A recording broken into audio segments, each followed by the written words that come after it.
as you know, there has been some progress made in that.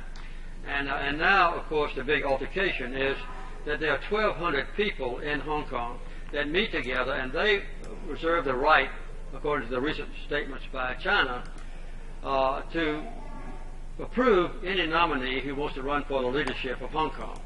And this is what the students object to very strongly. I was not surprised to see their objection, and I was not surprised to see the demonstrations. They have been going on now for quite a while. In my opinion, China should honor the spirit of the commitment to give the Hong Kong people freedom to choose their own leaders. However, knowing China, I would say that China's government is not going to back down. And a possible compromise, and I understand now that there might be some talks of negotiation between the demonstrators and the government of Hong Kong, might be to look to the future and say that in the future the 1,200 leaders who will approve the nominees to run for office would have to be elected democratically. I think that would be a possible compromise. If I was a negotiator, at least that's what I would put forward. So I think it's an intransigent problem. I don't believe China's going to back down, and I think for the United States to intercede directly with condemnation of China might be counterproductive. I think that's a terrific suggestion, and one which I hope they take seriously. From your own experience, by the way, you were kind of the first president who was nominated through a different primary system that existed prior to '76. Is there some kind of parallel to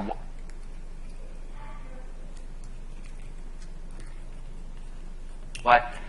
In other words, it's an indirect system rather than a direct system. Now we've moved. It's not truly universal primary selections. But how different is the old U.S. system, the pre-Jimmy Carter system, from what kind of exists in Hong Kong today? Well, the changes in the primary system in the Democratic Party, at least, and that was independently done from the Republican Party, was done by the former governor of North Carolina.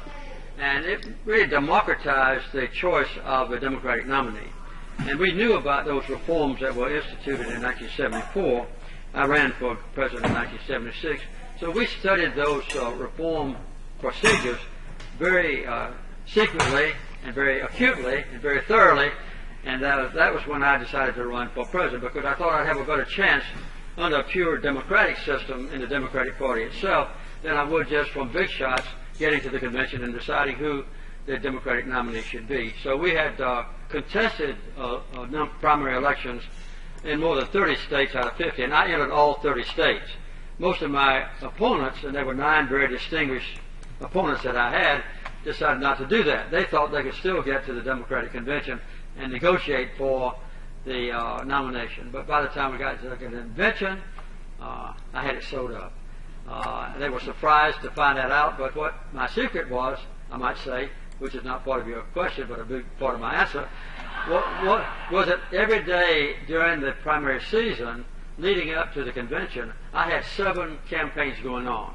I campaigned myself, my wife campaigned by herself, my oldest son and his wife, my middle son and his wife, my youngest son and his wife, my mother, and my oldest and my youngest aunt. They all campaigned separate. So we had 7 different campaigns going on for me every week for 5 days. And we would meet together in my house on Saturday afternoon, discuss our problems, discuss what the people wanted to know, make sure we were preaching the same sermon.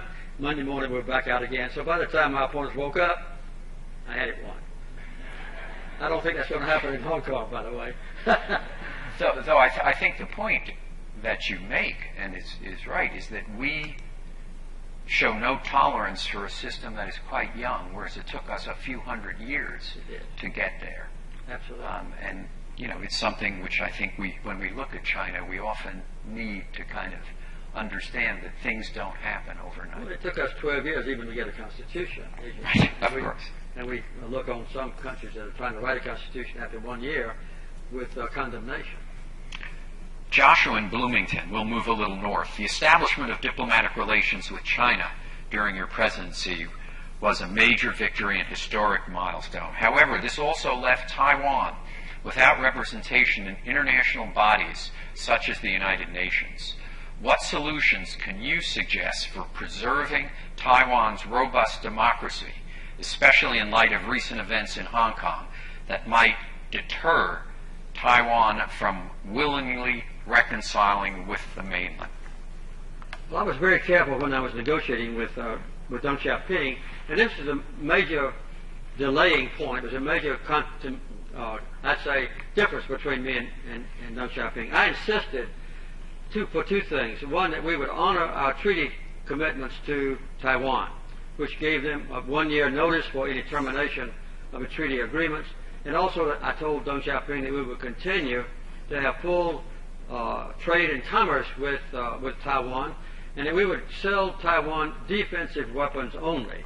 The other thing that I insisted on was that we would make a public statement that any differences between the mainland and Taiwan in the future would be resolved peacefully. And I didn't expect Deng Xiaoping to agree to that last statement, and he didn't. But he did agree not to contradict it. So that was a sticking point. And it was only after the first of December, just a few days before we made the public announcement, that Deng Xiaoping surprised me pleasantly by agreeing to all of my previous caveats or commitments that he had to comply with. So it was a harmonious thing. And Deng Xiaoping made some statements as well, and we didn't ever disagree, that Taiwan was part of China. There was only one China. So we had an understanding that we negotiated in secret. Yeah, and just as I said, you kind of acted in the national interest and overcame domestic opposition. I believe Deng did the same thing, well, that there were people who did not agree to his compromise. That's true. There was no legal opposition to my normalizing relations with China, because the Constitution of the United States gives the President of the United States sole and unilateral decision about which government we recognize when there's a controversy. So I had the full right, and Congress couldn't veto my decision to normalize diplomatic relations. But then we worked out a very careful and I think a very mutually convenient arrangement with Taiwan during that next year, and we've continued with massive trade and commerce with Taiwan, and we've had a relatively good relationship both with Taiwan and China. I might add that for a long time there was a hot competition between China and Taiwan about who would have diplomatic relations with individual countries around the world. And I understand that now, since there's been a good relationship between the mainland and Taiwan, that they have agreed not to try to take over the embassies that the other one still has. So that's kind of an agreement that they have worked out independently. This is from Paul in Virginia. Does it trouble you that given our level of commitment to protect Taiwan that you made has been kind of continued, does it trouble you that the Taiwanese have done little to modernize their military forces? Well, as you may know, I complied very assiduously and carefully with the agreement that I made with Deng Xiaoping that we would sell them only defensive weapons. And that was carried out by Ronald Reagan as well. When George H.W. Bush became president, however, he decided to sell them F-16s, which was kind of an offensive weapon and a slight departure from what we had agreed. But the Chinese have accepted that deviation from the agreement that we reached. But we still have complied with our agreement, and China has also continued to say that they will resolve differences with Taiwan in a peaceful way. You think we'll ever see a peace treaty? That's not from any, it's from me. You think we'll ever see a peace treaty, which you negotiated between Egypt and Israel, would happen between Taiwan and the mainland? Well, as you know, the mainland still insists that Taiwan is a part of China and that they are subject to domination by China.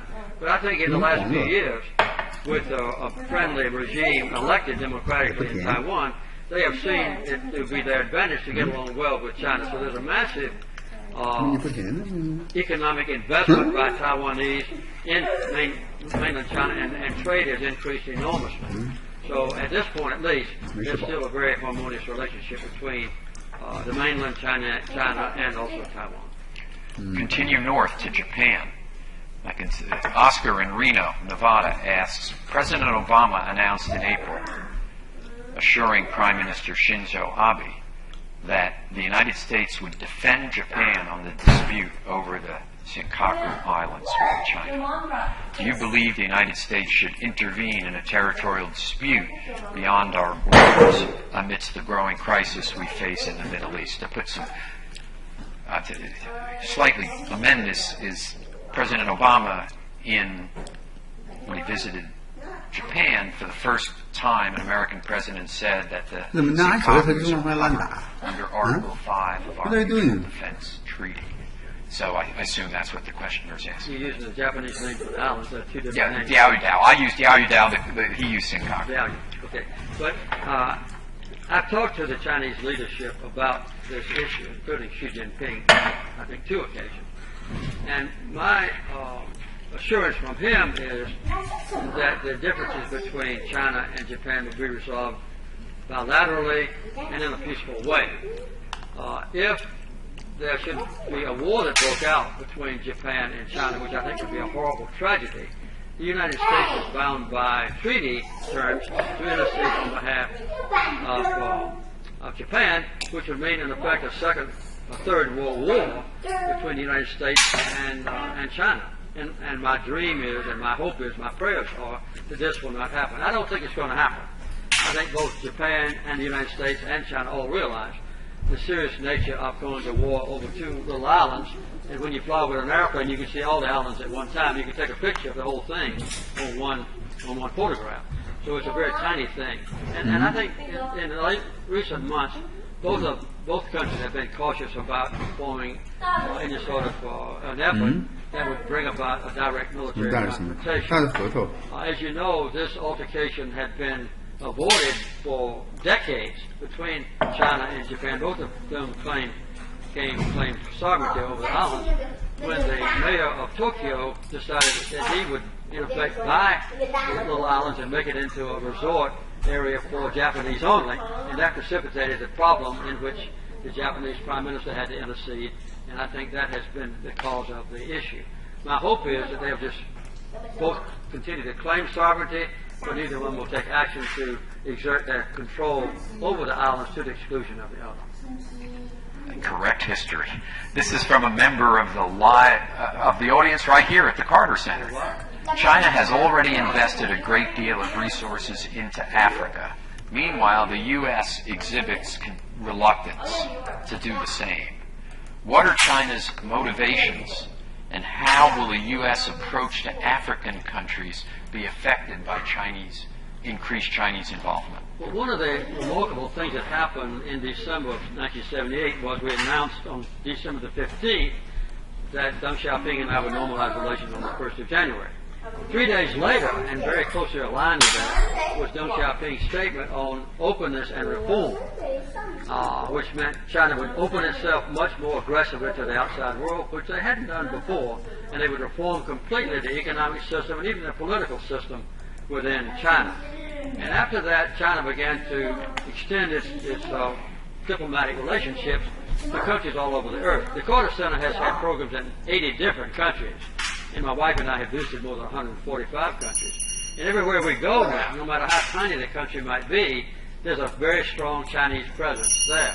Quite often it's because China has formed a beneficial trade relationship with them to buy oil or minerals of some kind and that sort of thing. But even when they don't have that kind of trade relationship, they want to have friendly diplomatic relations with them. I would say for a long time China had a fairly, I wouldn't say selfish, but a fairly self-beneficial relationship with a lot of those countries. But lately China has begun to see that they need to have good relationship with the people of those countries and not just with the government or the ministers who form the contract for trade. And China has actually asked the Carter Center, since we have programs in 35 different African countries, to help them with the relationship between the government of China and the people of the African countries. I think in the future, China, as it becomes more and more established as one of the top leaders economically and diplomatically and even militarily in the world, one of the BRIC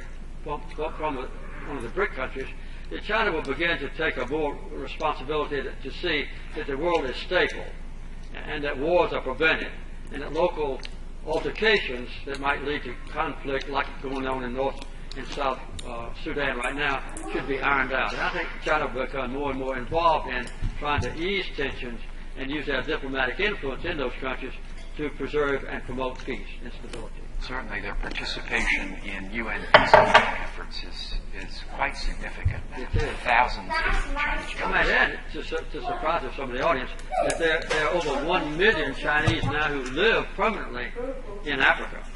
And their trade with Africa has now exceeded $165 billion a year. And it's increasing rapidly, not only the diplomatic relationships that I described earlier. And they, of course, have this enormous effort to help on Ebola. They do. They're deeply committed to humanitarian issues now. This is from Columbia, Missouri, Rumkin, and I think it's particularly appropriate because you lost a night's sleep when Frank Press called you and woke you up to ask, say, Deng Xiaoping asked you to send 5,000, could the United States accept 5,000 students? So this is, why is there a cap on the H-1B work visa? In 2014, there were 172,000 H-1B applications filed, but the lottery cap only allowed for 85,000 visas. That means that 50% of the international students that should have been hired by Fortune 500 corporations were forced to return to their home countries. Why not double the H-1B work visa cap? Can the U.S. really afford to train and send top international students back to their home countries to compete against the United States? It's a long question. I'll give a brief answer, I hope. Well, as you know, after 9/11, there was a tightening up in this country of all aspects of foreigners coming into our country, and this did apply to that particular group to which the questioner referred. But the relationship with China has been different. We have now over 250,000 Chinese students in American universities and colleges. And in the last 10 years, we've quadrupled the number of American students also going to China. And this is a matter of great pride in China and also in the United States. This was a very serious problem that Deng Xiaoping and I resolved. As Steve has pointed out, I was waked up in the middle of the night at 3 o'clock in the morning, by the way, by my science advisor, whose name is Dr. Frank Press, who was over in China working out another agreement with China concerning science and technology. And people didn't wake me up very much at 3 o'clock in the morning unless it was an urgent crisis. So when I finally woke up and found out that Frank Press was on the phone, I said, Frank, what in the world is wrong with you? I knew where he was. I said, what happened in China? He said, I'm here with Deng Xiaoping, and he wants me to know now from you if he could send 5,000 Chinese students to American universities. And I was quite angry. I said, tell him to send 100,000, and I slammed the phone back down. And within 5 years, we had 100,000, and now we have over 250,000. So that's been a great benefit for the United States and China. I think it is one of the things, along with tourism back and forth, and also the trade relationships that we have developed, that is an insurance policy against the differences that are inevitable between our two countries, and it existed much worse, by the way, before we normalized relations.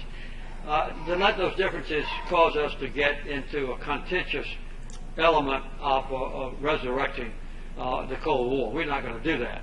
And I think the most important bilateral relationship in the world is between the United States and China.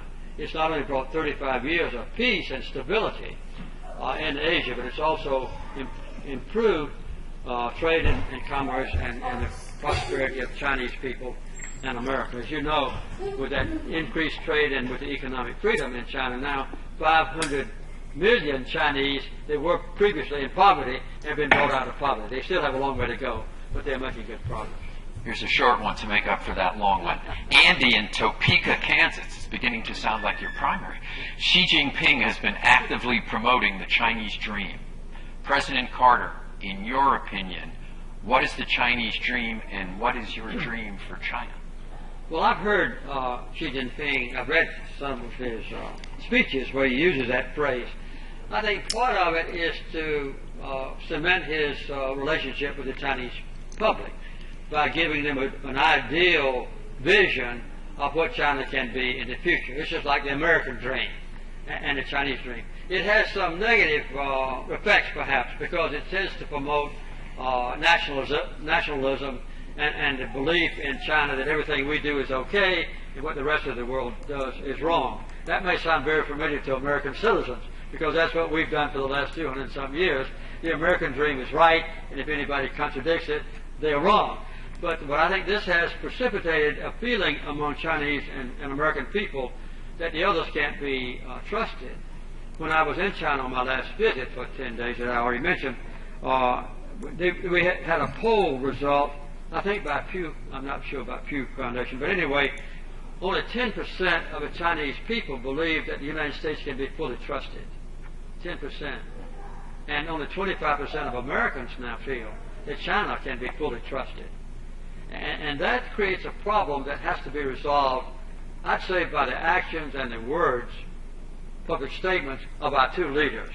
When they get together, and you may know that President Obama will be there in November, and I understand that Xi Jinping is coming to our country in January. But when they come to our countries, they need to make positive statements about the benefits that have already been derived for the last 35 years, and how we can stay at peace and understand each other for the next 35 years. Despite the fact we have different objectives, different priorities, we have a different form of government, we have different history, all those things were well understood by me and Deng Xiaoping. In fact, as I said a few minutes ago, the differences that existed between China and the United States when we normalized relations were much greater than anything that's happened since then. And so every president that comes into office has to get to know the benefits that are derived from the normalized relations between our countries. The Asian Studies Department at the University of Vermont asks, how strong is our actual influence on Chinese foreign policy, and how much has it changed since you were president in the last 35 years? Well, I think that China always resents any foreign country, including the United States, criticizing their own domestic policies on human rights or anything else. But I also think that it probably has some effect on the leadership in China when they feel or hear that respected foreign leaders are critical of some of the things that are being done there. I had a very interesting first confrontation with Deng Xiaoping when he came over to visit me in January of 1979. And we were signing all kinds of agreements that had been lagging or non-existent during the previous 30 years. Lawsuits on both sides and no harmony between us and the so-called communist Chinese. And so we signed almost 100 different agreements over a period of time. And at the banquet that night, Deng Xiaoping said, President Carter, you've done a lot for Chinese. What can I do for you? And he kind of took me aback. And I thought for a few minutes, and I said, well, when I was a child, my heroes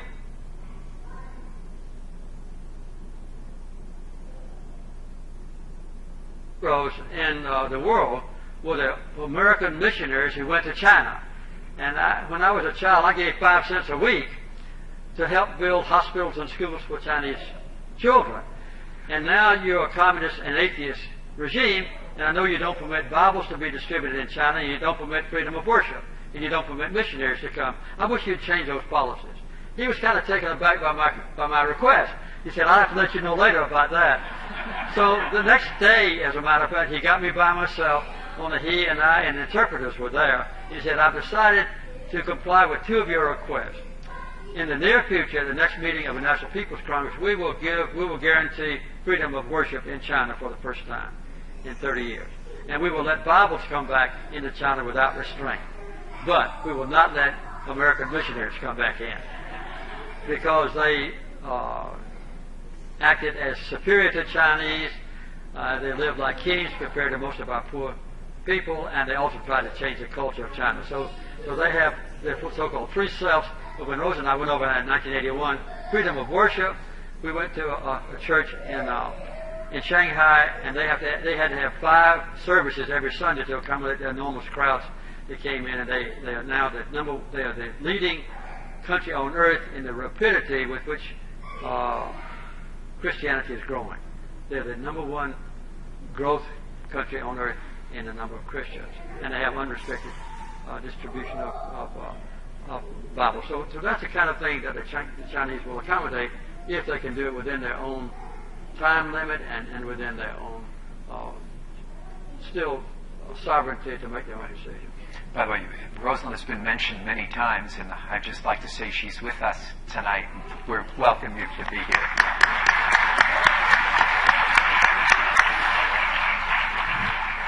She's been such a critical part of everything you've done over the years. It's critical as an accurate expression on some occasions.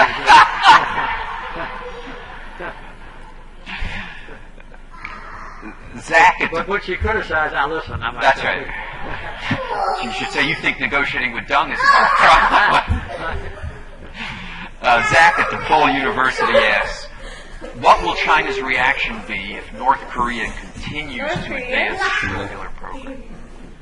Well, we criticize China because they don't take an active role in our condemnation of the plans, at least in Iran, to develop nuclear weapons. But China has a much more difficult challenge next door to them with the North Koreans who've already developed the capability to produce and are producing nuclear weapons themselves. China is very cautious about interfering publicly in the internal affairs of North Korea. I've been to North Korea 3 times on different missions, and I've talked to the North Korean leaders, and I know that they look upon China as their bulwark of protection, both in economic matters and also in diplomatic matters, when it gets into an altercation, say, with the United States or with South Korea and so forth. And as you know, the last 6-party talks we had with the North Koreans and the South Koreans and the Chinese and the Russians and so forth and the Japanese was in Beijing.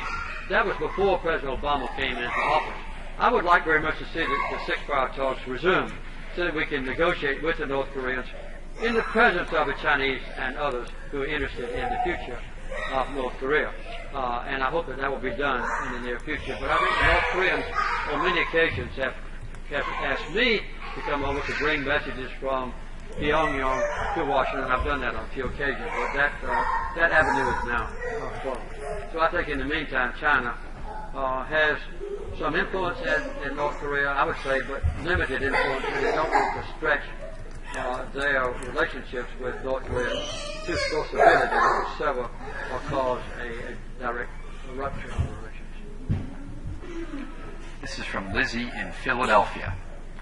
How can the United States and the rest of the world get China to curb its pollution and carbon emissions without appearing hypocritical, given our own history of harming the environment? Well, the last 3 times I've met with them with Xi Jinping, Therefore, I have urged don't put on the glass, United okay? States You to hurt form an yourself. alliance.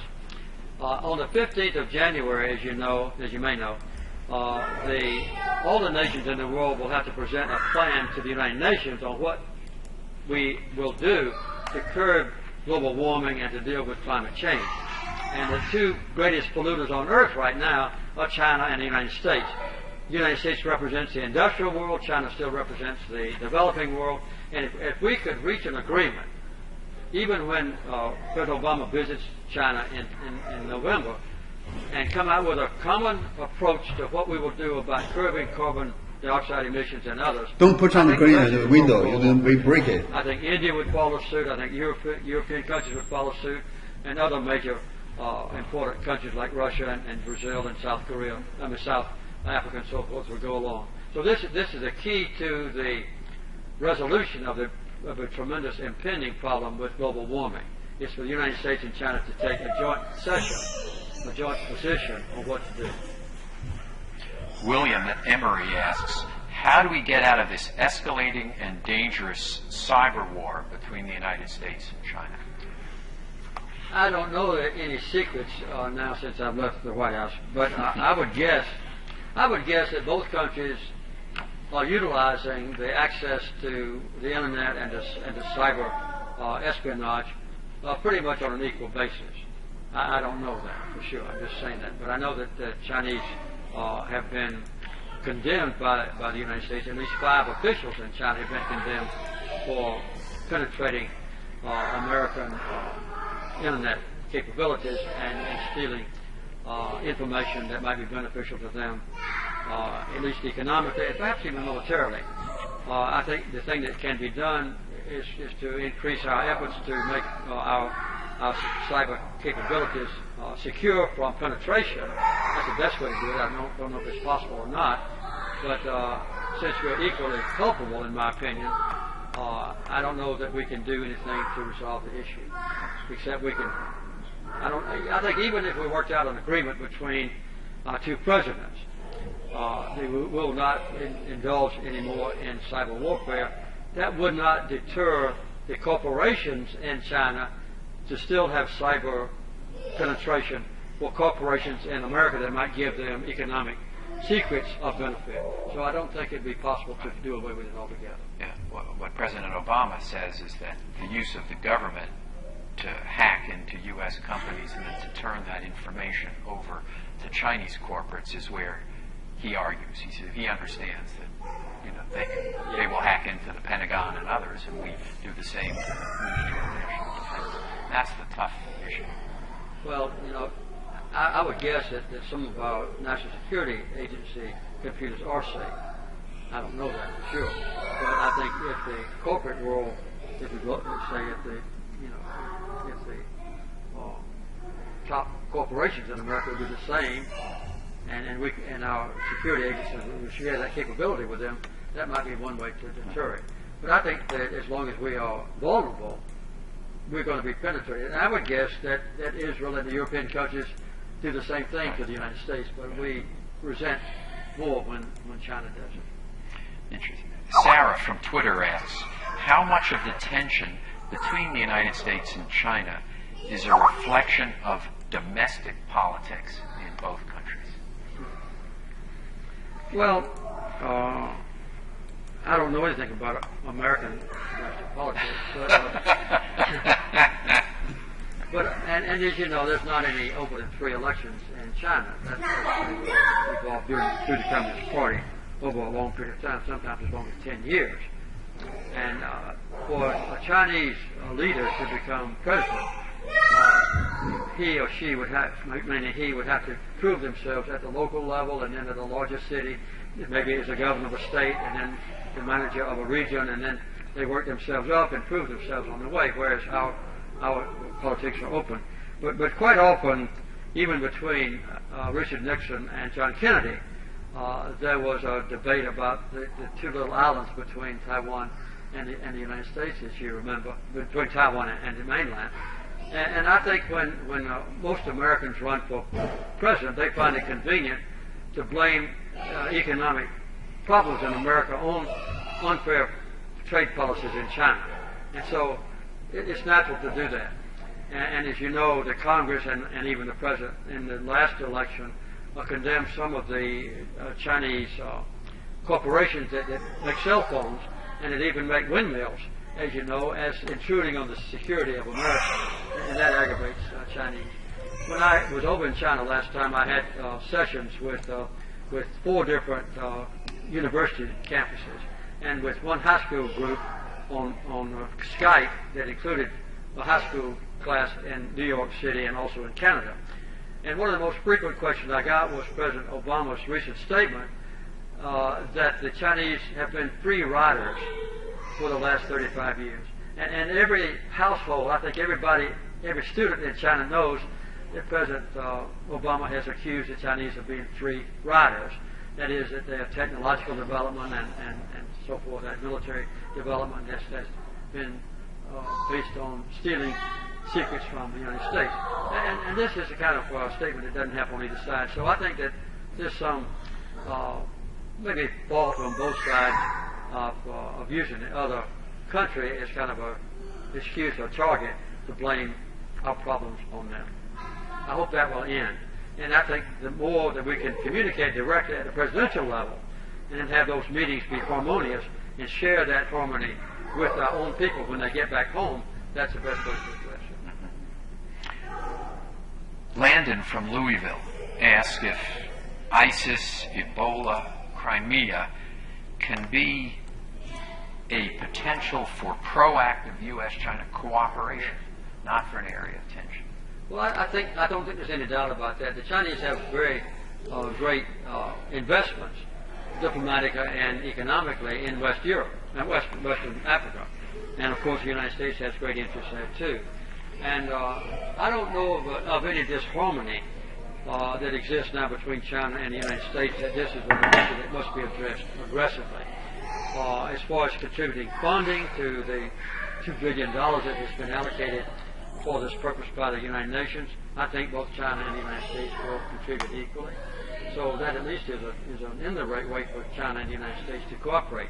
Whether that can be direct cooperation, I don't know, because most of the United States investment in West China, in West Africa now on Ebola is through the CDC and also through the 3,000 or 4,000 soldiers that President Obama has ordered to go over there without delay, since that is his privilege as Commander-in-Chief. I don't think China can get involved directly in the CDC or the American troops going, but they can certainly cooperate in helping those individual countries. Now, sometimes it's crises that can provide us with the opportunity for strengthening that relationship. That's right, and both China and the United States will benefit our own people by preventing Ebola from coming to us if we stamp it out in West Africa from a self-interest point of view. Yeah, absolutely. John in Honolulu, one of your fellow Nobel Peace Prize winners is Liu Xiaobo, is in prison in China. Do you believe the United States should become more involved in human rights in China? Well, we have been involved in human rights in China, and I think that a lot of progress has been made in China in the human rights field. I just mentioned the freedom of religion a few minutes ago is one area. And when I first went to China after we normalized relations, was in 1981, it was impossible for any Chinese to move from one village to another unless you got permission in advance from the Communist Party. And if the central factory, say in the Beijing area, wanted workers, they just would send out an order to men in those small villages to come to that factory and work. They didn't have any control of their own movements, and their wives would have to stay back home and take care of the family. And also at that time, as you know, there was a one is best, two is most limit on family planning, on family sizes. So some of those things have been eased a lot in China. There's still a problem with Tibet, and there's still a problem in relationship, much less than it has been in the past, with Taiwan. China looks upon Tibet and Taiwan as part of China, and the United States does not disagree with either one of those. But I think when China does deal with the Uyghurs and the Far West, and with Tibet on the high mountain areas, and Lhasa and Rose and I have been there, that they could be perhaps more sensitive to preserving the culture and the religion of those people. Sometimes they're not, but if I question the Chinese leaders about that, they say, oh, we do interfere with religion and with culture. But for that condemnation to come officially from the President of the United States, I think it just exacerbates an already existing problem without resolving it. Here's our the youngest viewer I've ever seen. Dorian, age 8. These are the ones that are in San Francisco, says happy belated 90th birthday and asks, when you decided the United States would establish diplomatic relations with China, did you expect that China would develop in the country it is today? That's a good question. And no, I don't think Deng Xiaoping either had the slightest idea that China would become increasingly equal to the United States economically in the world. In some measures of economic development, they're already just a little ahead of the United States, but obviously in per capita income per person, they have a long way to go, maybe 15 or 20 more years at the present rate. So I don't think that either Deng Xiaoping or I envision how dramatically China would change with freedom of economy. And I don't think the Chinese government has changed all that much as far as the Communist Party is concerned. You might be interested in knowing that shortly after we normalized relations in 1982, Deng Xiaoping ordained through the National People's Congress that totally democratic elections would be held in the little villages in China. And there are about 650,000 of those little villages. And later he asked the Court of Senate to come over and monitor that process. And we did that for 12 years. And they are absolutely pure democracies. Everyone in the little villages automatically registered to vote when they reach 18, men and women. And they're expected to vote. And they run for 3-year terms. They're what we would call mayor and city councilmen. And they elect 5 persons. And if you want to be reelected after 3 years, you can run for reelection. And it's a secret ballot. And we've witnessed a lot of those examples. the key caveat is that the little villages are not part of a Communist Party system. That's just big cities that they call townships in counties and provinces. That's a Communist Party. So the little villages are below and not part of a Communist Party system. Unfortunately, in the last decade or two, there's been some contention or differences of opinion between the little villages who feel like they have control over their own affairs now, and the Communist Party members who say we still have control over the little villages. So if there's a claim on property this controlled by the little villages, and the Communist Party leaders want to have a factory there, they can generally prevail. But there have been a lot of altercations, even violent altercations throughout China because of this unresolved issue. So we were making good progress toward that, and I would say that in the last 2 or 3 administrations in China, they kind of backed off on that trend toward more freedom and which leads into a question from Connor in Philadelphia, who asks, do you believe that China can continue to function with both a one-party system of government and an expanding market economy? If not, how much longer until they must make a change? I don't want to predict that the Communist Party is going to fall in China. I think that the leaders of the Communist Party will be flexible enough to accommodate demands from their own people in order to keep the Communist Party in charge. That's my belief. And as I just mentioned in the closing remark on my previous answer, I think that perhaps Deng Xiaoping had more flexibility in seeing democracy take hold than some of his successors have. And recently, my impression is there's been a tightening up of security in China, and I would say that that happened under Hu Jintao, the previous president of China, and also under Xi Jinping. My own personal opinion, and Chinese may differ with me, I think Xi Jinping is probably the most forceful leader that China has had since Deng Xiaoping. And I think he's determined to preserve the paramount nature of the Communist Party system. And I don't see any present prospect of that being changed with any sort of Western-style democracy.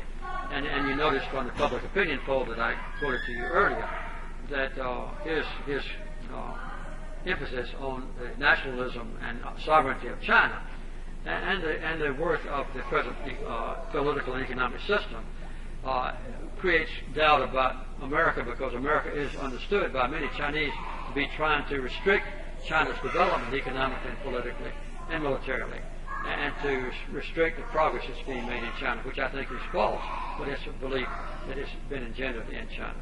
So for me to predict that the present government is going to fail, or for Chinese to predict that the American government is going to fail, I think is inappropriate. When you were president, did you foresee that Korea and Taiwan, which were at that point still authoritarian regimes, would evolve into the democracies that they are today?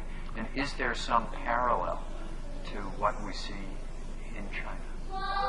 Well, Taiwan had already started in that direction in holding elections, but it was still dominated, as you know, by the nationalists. Yeah.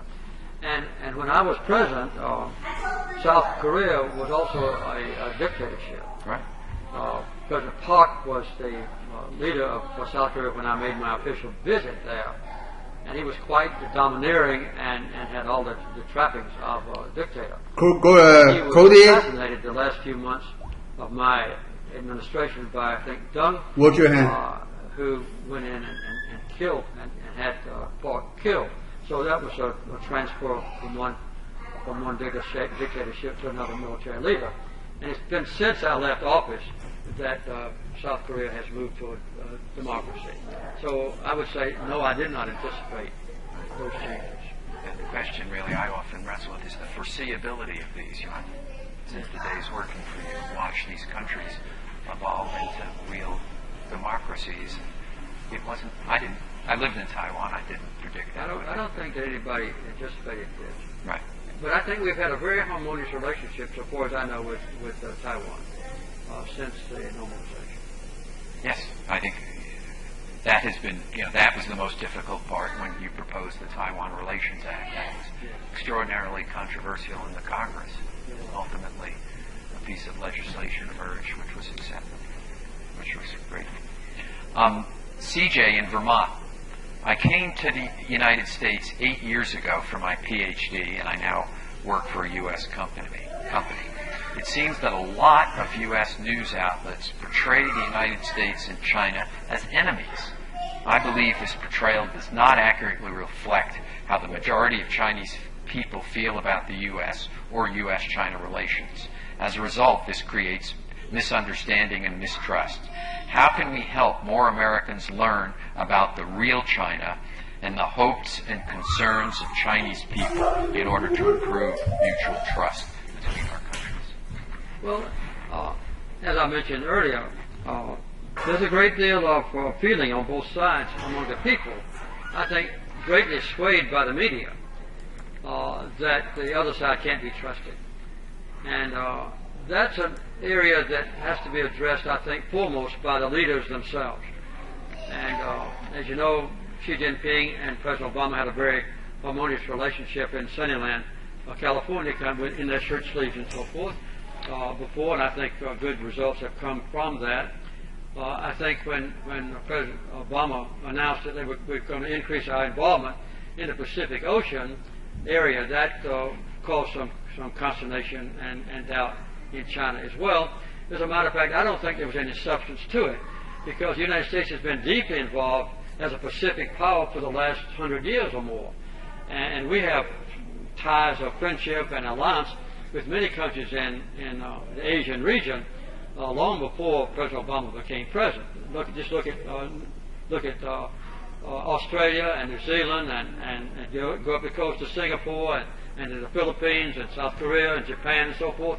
We have a plethora of trade relationships and even military alliances with those countries that preceded President Obama's announcement. And I would guess that the recent altercations break down a peace between Israel and its neighbors, and the altercation and problem with ISIS in Iraq and in Syria, and even the Ebola crisis in Western Africa have changed President Obama's attention from the Western Pacific region more toward the East again.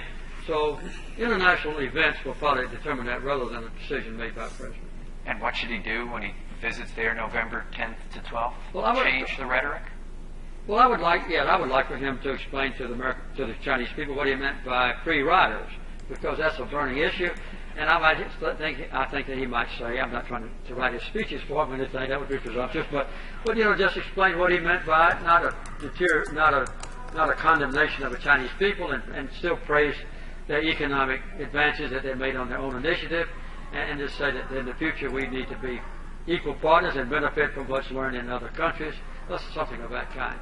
And he could possibly make a statement that he looks upon China and Japan as powerful and reasonable countries to resolve the differences between them, things of that kind. So I'm not trying to say what he should say, but I think that what he says when he gets back home about his relationship with Xi Jinping would be very good if it's positive. And I think they might, to take my own long-standing advice, if they could work out something of common interest and commitment on global warming or climate change, and present it to the world as an agreement between the two, that would send a very wonderful example or image of harmony between two great countries that are going to be in leadership in the world in the decades to come. President Carter, that is a perfect way to end this evening. You have really given us a tour de force. This has been just a wonderfully informative discussion. So I want to thank you for sharing your time and thoughts with us. Your historic decision 35 years ago, as I said, laid the foundation for peace in the Pacific in all of our lifetimes. Your leadership and the work at the Carter Center to strengthen the U.S.-China relationship is an inspiration to all of us. That concludes tonight's program. For those here in the Carter Center, please remain in your seats as President Carter departs the room. Thank you so much, Mr. President. It was a pleasure.